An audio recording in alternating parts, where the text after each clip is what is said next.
আসসালামু আলাইকুম রহমতুল্লাহ। আমি আজকে আলোচনা করব লেভেল 2 নিয়ে। মানে তোমরা যারা ইন্টারমিডিয়েট ফার্স্ট ইয়ার আর সেকেন্ড ইয়ার আছো, তোমাদের কাজটা কি? এই সময়টা তোমাদের জন্য অনেক টার্নিং পয়েন্ট। তোমরা কল্পনা করতে পারবা না যে এই সময়টাতে তুমি যদি একটু ভালো করে পড়াশোনা করো, একটু সিস্টেমেটিক ওয়েতে পড়াশোনা করো, একটু স্ট্র্যাটেজি ফলো করো, তাহলে এই এই সময়টাতে তোমার জন্য হবে ইফেক্টিভ তোমার পরবর্তী ক্যারিয়ারটা বিল্ড আপ করার জন্য। সেটা কিভাবে? ধরো তুমি ইউনিভার্সিটিতে উঠবা, উঠার ইচ্ছা আছে এবং তোমার ফ্যামিলিগতভাবে সবকিছু ফিক্সড। হ্যাঁ, তোমাকে ইউনিভার্সিটিতে পড়াবে, তুমি ফার্স্ট ইয়ার আছে, তুমি বুঝতে পারবা না তুমি কি করবা।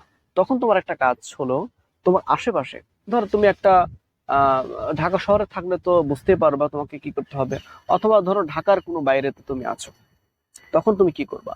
তখন তোমার কাজটা হলো যে এই যে ইউনিভার্সিটি কি, কোন সাবজেক্ট কি, কোন ইউনিভার্সিটি ভালো, কোন সাবজেক্টে পড়লে কি হবে, এই সকল বিষয় সম্পর্কে তুমি খুব ভালো ধারণা রাখবা।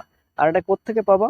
আর এটা পাওয়ার জন্য তোমাকে অবশ্যই তুমি তোমার ধরো ইউনিভার্সিটির বড় ভাই খোঁজ নিয়ে দেখবা, তুমি তোমার গ্রামে অথবা তোমার পাশের গ্রামে অথবা তোমার ইউনিয়নে, এরকম তোমার অথবা তোমার কোনো আত্মীয় স্বজন কেউ না কেউ ইউনিভার্সিটিতে পড়ে, তার কাছে চলে যাবা, গিয়ে বলবা যে ভাইয়া আমাকে বা আপু আমাকে এই বিষয় সম্পর্কে বিস্তারিত একটু বলেন, আমি জানতে চাই কোনটাতে কি। এটা সবকিছু জেনে শুনে তখন পড়াশোনা শুরু করবা। আর সেই পড়াশোনা কিভাবে করবা?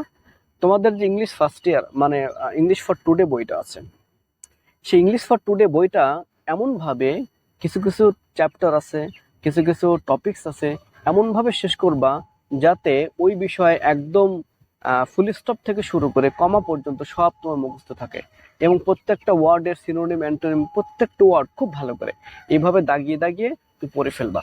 সেটা তোমার তোমার বোর্ড পরীক্ষায় কাজে লাগবে, আবার ধরো তোমার অন্যান্য পরীক্ষা কাজে লাগবে। এটা গেল ইংলিশের ক্ষেত্রে। তারপর আর কি শেষ করবা? তখন তোমার বাংলা যে সাহিত্য বইটা আছে, বাংলা সাহিত্য, সেই বইটা যে গল্পগুলো আছে, তারপরে কবিতাগুলো আছে, দাগিয়ে দাগিয়ে কি বলছে, কেন বলছে, কিভাবে বলছে, বিস্তারিত খুব চমৎকার ভাবে শেষ করবা। আর এই দুইটা বই তুমি যদি শেষ করতে পারো, মানে ইন্টারমিডিয়েট লেভেল অবস্থায়, তাহলে তুমি আশা করা যায় যে কোনো ইউনিভার্সিটিতে মানে প্রচন্ড লেভেল বা প্রচন্ড ভাবে, ভয়ঙ্কর ভাবে তুমি প্লেস করবা। হতে পারে তুমি ফার্স্ট হয়ে যেতে পারো, ফার্স্ট যদি নাও হতে পারো, হয়ে যেতে পারে 1 থেকে 10-এর মধ্যে তোমার মেরিটটা থাকবে। আর এই সকল বিষয় নিয়ে তোমাকে আরো সামনে আরো অগ্রসর হতে হবে।